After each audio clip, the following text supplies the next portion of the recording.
This video on musical key signatures, in conjunction with the videos on the generation of natural major and minor scales, with sharps and flats, clearly shows the truth of Plato's statement, music is the essence of order.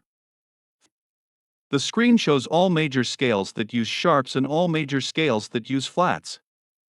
Note that some of these scales have a profusion of accidentals, which makes their presentation not as clean as the presentation of the C major scale, which is why in music writing it has been chosen to indicate these accidentals immediately after the clef, at the top of the staff.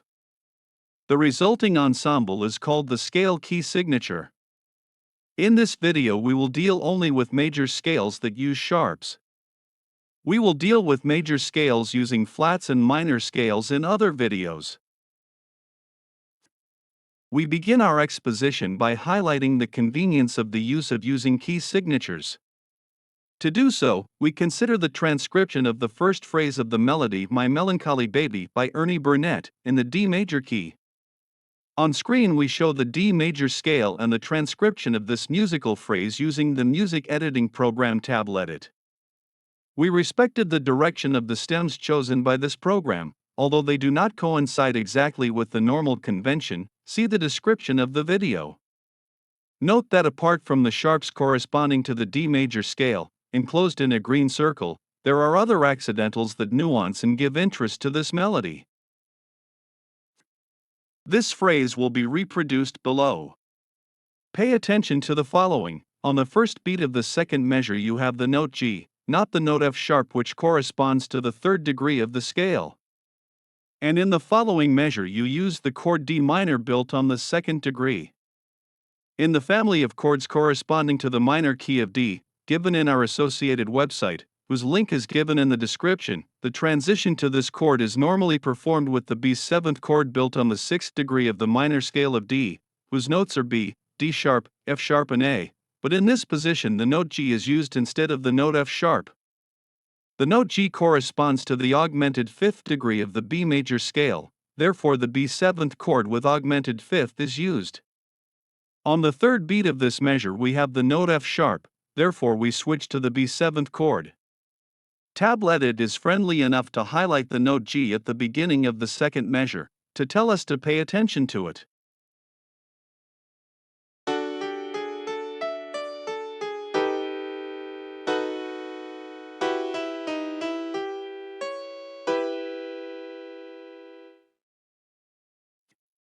TablEdit is then instructed that the melody to be played is in the key of D major, so this program incorporates, immediately after the key of G, the indication that all the notes F and C will be sharp unless otherwise specified.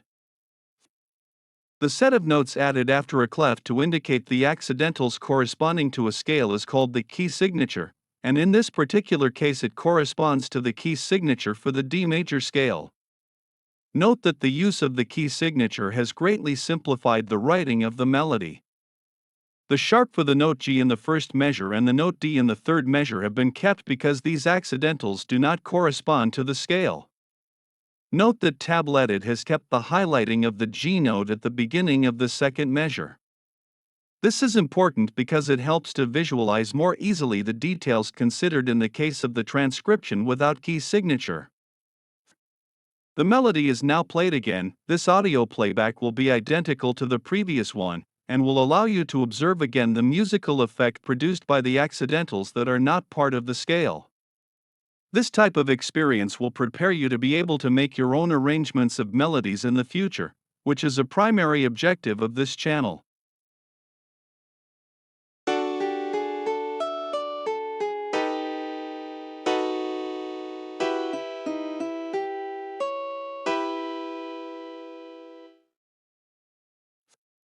The following is a list of the advantages that the previous example has allowed us to observe in the use of key signatures.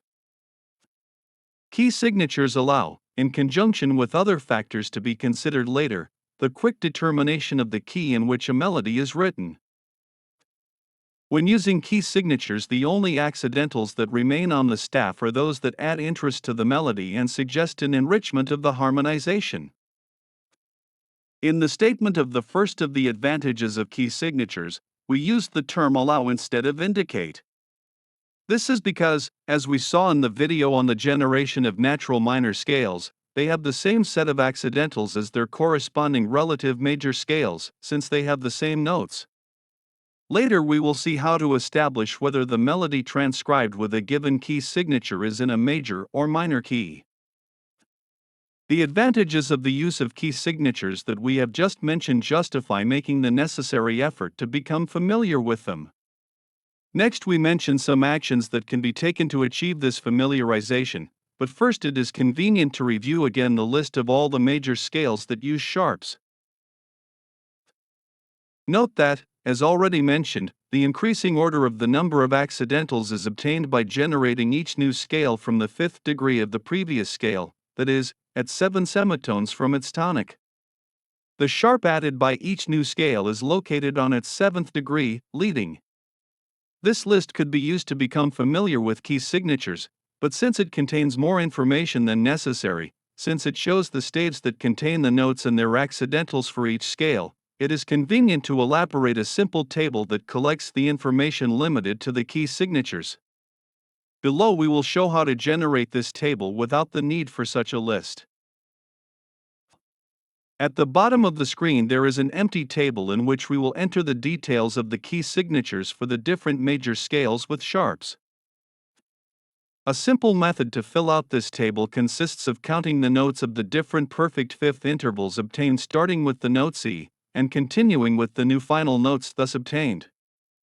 Using the left hand to perform this count makes it easier and reduces the probability of error.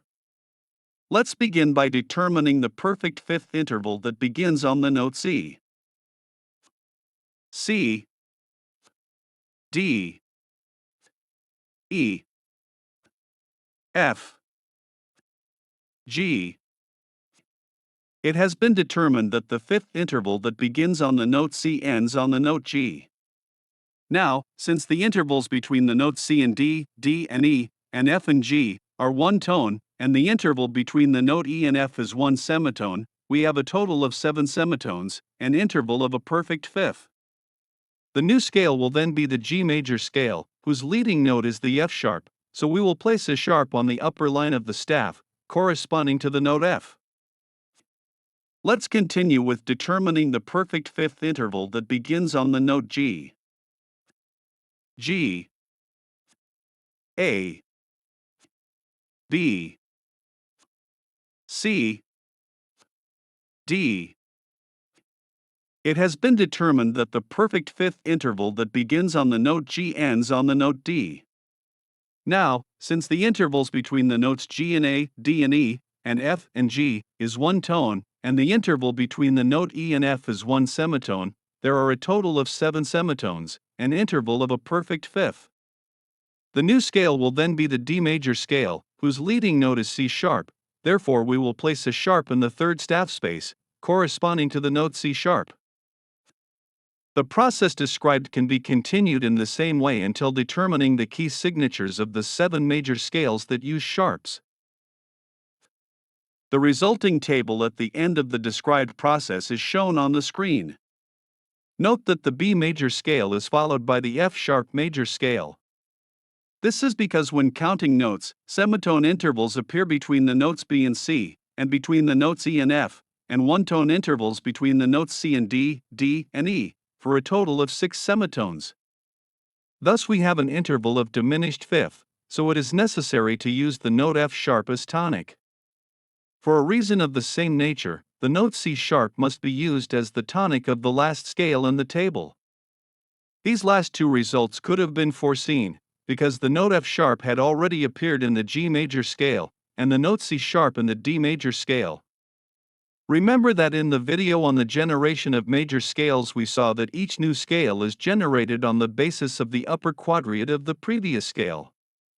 It is expected that, in order to solidify your concepts, you will repeat the method described here until you feel comfortable during its elaboration. Eventually you will be able to directly generate the key signature corresponding to any key. The purpose of this video was to prepare you to perform 2 fundamental tasks. The first is that, given the key signature in the transcription of a melody, you can quickly identify the key in which this melody is written. This is simple since this key is given by the note that is one semitone above the last sharp. The second task is to generate, without consultation, the key signature of the key in which you wish to arrange a melody. A simple method for performing this second task has been provided. In the future, we will consider again the determination of key signatures in a video dedicated to study the relationship between the analogy of the clock, key signatures, and the circle of fifths. Thank you for watching this video. We hope you enjoyed it. In the next theory video, you will learn about key signatures for major scales that use flats.